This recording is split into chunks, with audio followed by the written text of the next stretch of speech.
اللہ تعالیٰ کی قدرت کا ایک عجیب کرشمہ۔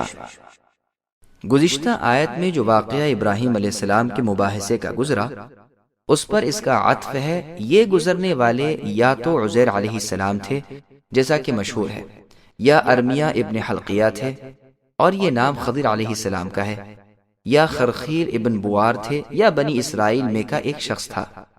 یہ بستی بیت المقدس تھی اور یہی قول مشہور ہے۔ بخت نصر نے جب اسے اجاڑا، یہاں کے باشندوں کو تہہ تیغ کیا، مکانات گرا دیے اور آباد بستی کو بالکل ویرانہ کر دیا۔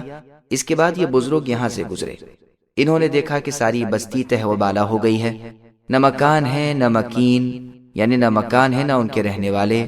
تو وہاں ٹھہر کر سوچنے لگے کہ بھلا ایسا بڑا پر رونق شہر جو اس طرح اجڑا ہے، پھر یہ کیسے آباد ہوگا؟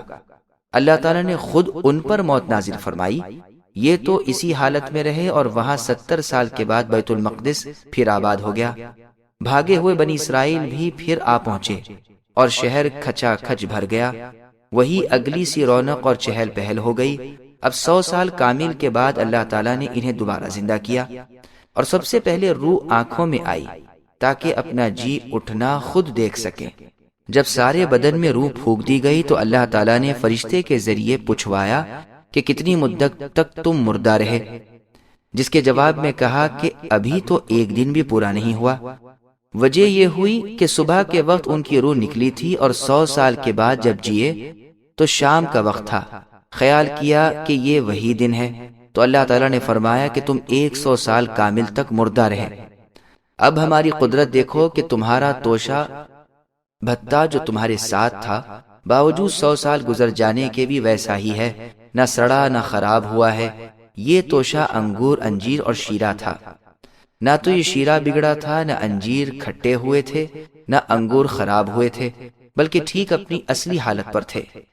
اب فرمایا، یہ تمہارا گدھا جس کی بوسیدہ ہڈیاں تمہارے سامنے پڑی ہیں، انہیں دیکھو، تمہارے دیکھتے ہوئے ہم اسے زندہ کرتے ہیں۔ ہم خود تمہاری ذات کو لوگوں کے لیے دلیل بنانے والے ہیں کہ انہیں قیامت کے دن اپنے دوبارہ جی اٹھنے پر یقین کامل ہو جائے۔ چنانچہ ان کے دیکھتے ہوئے ہڈیاں اٹھیں اور ایک ایک کر کے ساتھ جڑیں۔ مجاہد رحمہ اللہ کی قرات ہے ننشرھا، یعنی ہم دوبارہ زندہ کریں گے۔ سدی رحمہ اللہ وغیرہ کہتے ہیں کہ یہ ہڈیاں ان کے دائیں بائیں پھیلی پڑی تھیں اور بوسیدہ ہونے کی وجہ سے ان کی سفیدی چمک رہی تھی۔ ہوا سے یہ سب یکجا جمع ہو گئیں، پھر ایک ایک ہڈی اپنی اپنی جگہ جڑ گئی اور ہڈیوں کا پورا ڈھانچہ قائم ہو گیا جس پر گوشت مطلق نہ تھا۔ پھر اللہ تعالیٰ نے اسے گوشت، رگیں، پھٹے اور کھال پہنا دی۔ پھر فرشتے کو بھیجا جس نے اس کے نتھنے میں پھونک ماری، بس اللہ تعالیٰ کے حکم سے اسی وقت زندہ ہو گیا اور آواز نکالنے لگا۔ ان تمام باتوں کو عزیر علیہ السلام دیکھتے رہے اور اللہ کی قدرت کی یہ ساری کاریگری ان کی آنکھوں کے سامنے ہی ہوئی۔ جب یہ سب کچھ دیکھ چکے تو کہنے لگے، اس بات کا علم تو مجھے تھا ہی کہ اللہ تعالیٰ ہر چیز پر قادر ہے، لیکن اب میں نے اپنی آنکھوں سے بھی دیکھ لیا، تو میں اپنے زمانے کے تمام لوگوں سے زیادہ علم و یقین والا ہوں۔ بعض لوگوں نے اعلمو کو اعلم بھی پڑھا ہے، یعنی اللہ تعالیٰ مقتدر نے فرمایا کہ جان لو کہ اللہ تعالیٰ کو ہر چیز پر قدرت ہے۔ سبسکرائب کیجئے ہمارے چینل اور دبائیے بیل کا آئیکن تاکہ آپ کو ریگولر نوٹیفیکیشن اپڈیٹس مل سکے۔